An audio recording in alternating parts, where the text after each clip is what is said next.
I've caught hell in the past for saying that I don't really have much of an issue with certain types of political violence, and I'm sure this video won't be any different, but I'd like to take this video to explain my more nuanced position on political violence because I don't believe I've ever really gone into this when I have discussed political violence in the past on this channel, so maybe this will be a little more understandable to the certain people who think that all forms of political violence is bad no matter what.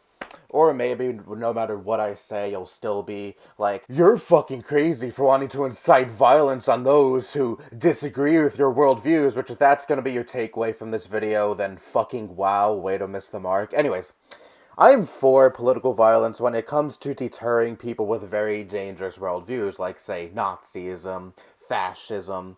Because let's face it, people, fascism is a rising problem. I mean, look at the fucking New Zealand shooting from last year, or the El Paso shooting from last year. Those were caused by far right-wing extremists. And how did they get radicalized? From people online, from prominent alt-right neo-Nazi figures. And I believe these people deserve, at the very least, to be punched or have any sort of violence inflicted on them, because maybe, just maybe, that would deter them from wanting to spread their ideology because they wouldn't want to get the shit beaten out of them. Neo-Nazis are a threat to modern civilization. Genocide is essential to their ideology, since much of what they believe in is the preservation of Nordic and Aryan races and extermination of all races outside of that because they deem other races to be lesser and thus need to be wiped out because the blonde-hair, blue-eyed white folk are superior.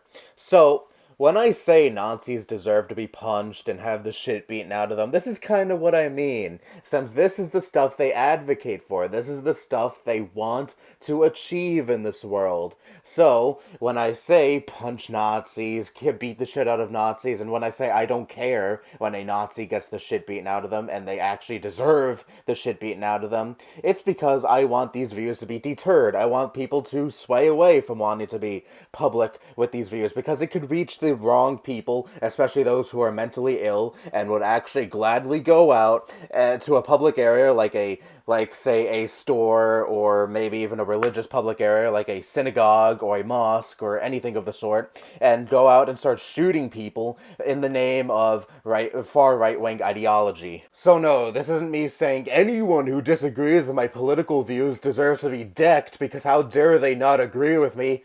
That is not what I'm saying at all. It goes much further than that.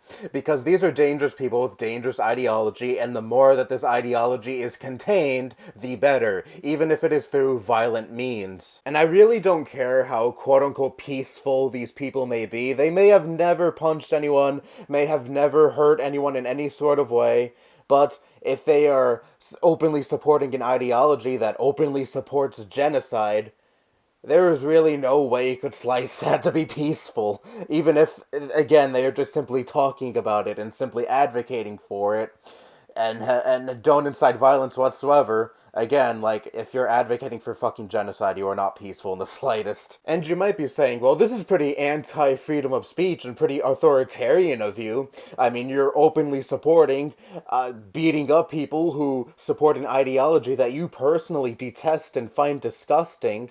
Well, I'm not for government suppression of these kind of people. I'm not for the government silencing anyone because, well, I'm an anarchist. But if people want to take it upon their own hands to beat the shit out of these people and make sure that these ideologies do not spread and make sure that these people fear spreading their ideology because they probably would get the shit beaten out of them if they continue to try, I am personally all for that. Because what would happen if Nazis were to get into power? Mass genocides of non-white people, mass genocides of people who don't go in line with their horrid ideology, much worse than, say, decking a piece of shit Nazi on the street, I'd say. That's why I laugh whenever I hear someone unironically say, you're no better than a Nazi if you punch them.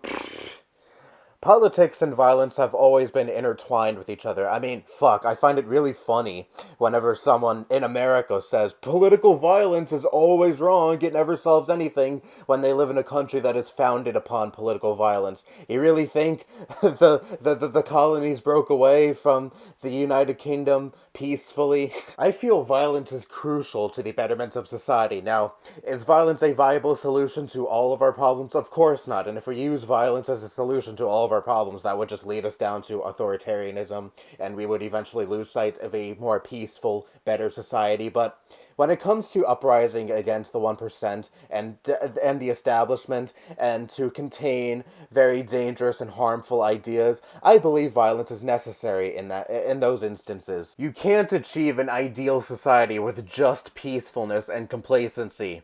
I feel the working class deserves Medicare for all, and free college, and other benefits that a certain candidate is running on. Let me go vote for them. Oh, wait, they dropped out because, once again, the DNC and the billionaire corporate oligarchs whom own the DNC said no and squashed his campaign for the second time. At that point, what do? It's clear that the upper class and the politicians who claim to care about you do not give a fuck about you or your needs, so what do? Just sit on your ass and continue to be peaceful and complacent, which is probably more than likely what's going to happen, or do you revolt?